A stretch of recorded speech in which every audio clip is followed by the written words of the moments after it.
తెలంగాణలో రుణమాఫీపై మరోసారి రాజకీయ రగడ మొదలైంది. రైతు రుణమాఫీ అంశంగా విపక్ష బీఆర్ఎస్ కాంగ్రెస్ ను టార్గెట్ చేసింది. కాంగ్రెస్ పాలన రైతులకు శాపంగా మారిందని విమర్శించారు మాజీ మంత్రి హరీష్ రావు. సీఎం రేవంత్ రెడ్డి పూటకో మాట మాట్లాడుతూ రైతులను మోసం చేశారని మండిపడ్డారు. రుణమాఫీ కాలేదని రైతులు ఆత్మహత్యలు చేసుకుంటున్నారని ఆరోపించారు.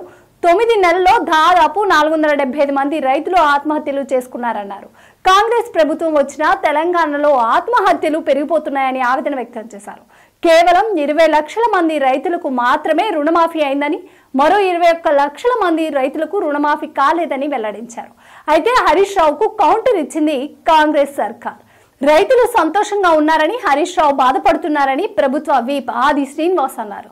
రుణమాఫీపై సీఎం రేవంత్ రెడ్డి మాట నిలబెట్టుకున్నారని, హరీష్ రావు ఓరోలేకే మాట్లాడుతున్నారని మండిపడ్డారు. రుణమాఫీపై గత ప్రభుత్వం అనుసరించిన విధానాలనే తమ ప్రభుత్వం అనుసరిస్తుందన్నారు.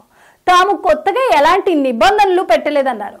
మొత్తం 31,000 కోట్ల రూపాయలు రుణమాఫీ చేసి తీరుతామని ఆది శ్రీనివాస్ అన్నారు. రైతులను రెచ్చగొట్టే హరీష్ రావు ప్రయత్నాలు ఫలించవని స్పష్టం చేశారు.